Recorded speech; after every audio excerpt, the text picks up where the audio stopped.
Hi everyone, we are Team ID 1432 Texas Instruments Analog Design Competition.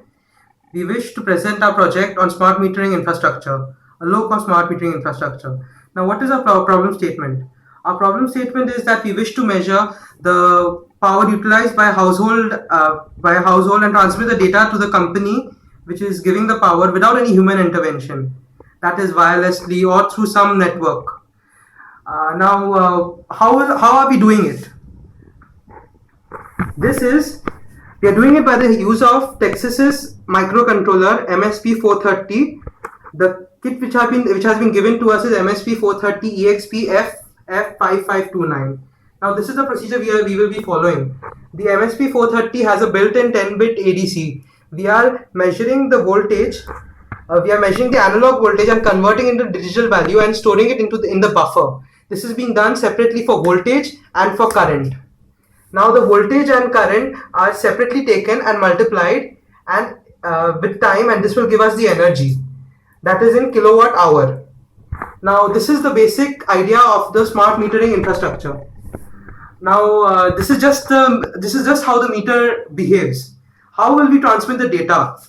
The data is transmitted using this block diagram. As you can see in this block diagram, we are using the meter and connecting it to the internet or through a Bluetooth. In this case, in our demonstration, we will be using a Bluetooth module to transfer the data to our phone or to any other device, and this in turn can be given to the outside world. Now, the problem faced nowadays is that many of the times we are using power without any guide, without worrying about the resources, and resources are fast depleting. So our smart meter will also have some other smart functions, which are control of home appliances. Since it's a microcontroller, MSP 430, it will not only measure the voltage, it can control a lot of other devices as well. So we will be using the smart meter for home appliance control as well. Moving to home appliance control. Now we are using here two sensor and one counter. What it will do means when a person will enter the room, it will count in the positive direction. So counter will be greater than 0. Now when the person will go out of this room, it will count in the negative direction. So when the counter counts to 0, means there is nobody present in the room, and it will count to 0, and the meter will automatically switch off the light and electricity. So basically we are using this system. You can see in this way the meter will go a long way in saving electricity which goes wasted, and in this way the smart meter will also serve as a very good interfacing system for the smart grid systems which are coming up. This will help the companies to distribute power evenly all across India. Now this is what our idea is, and we have been able to implement a part of it, and we are proceeding with showing you the hardware implementation right now. Moving to hardware implementation, we are using ASLKV 2010 starter kit. It consists of instrumentation amplifier, multi-vibrator, integrators and differentiators, analog filters, self-tune filter, VCO, PLL, AGC, DC-DC converters, LDO.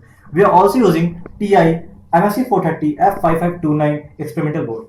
And this is our Bluetooth module BT Sync. The resistor used is a 1 kilo ohm resistor. This is just for our test result case so that we can get the current properly. But in actual practice, the resistor will be the household appliances which we will be connecting in the real circuit, and that will be for our product development stage. Since this is just a prototype, we have just shown you the resistance as a test. Now that we've explained the need of smart meters and the hardware we are using, let us go towards our test results and the values we have obtained. We have managed to measure voltage perfectly, voltage, current and the power perfectly, and that's what we will be showing in our simulation results.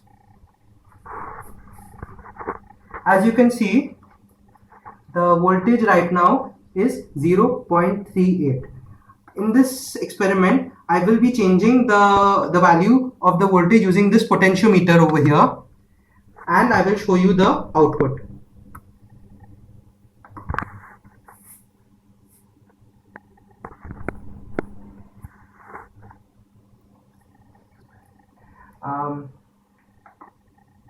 This is our serial window.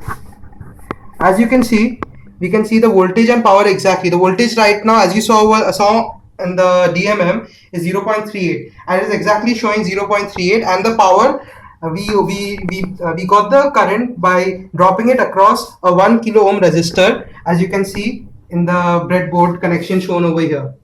Now, if I wish to change the potentiometer, we can clearly see that the voltage across the DMM is also dropping. As it is changing to 0.30, we can see that the power has also changed.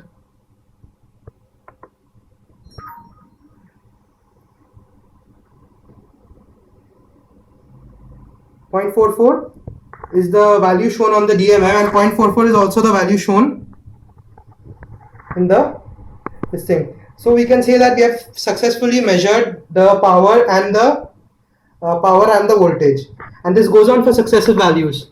As we keep on changing the potentiometer, as I keep on turning the potentiometer screw, everything changes.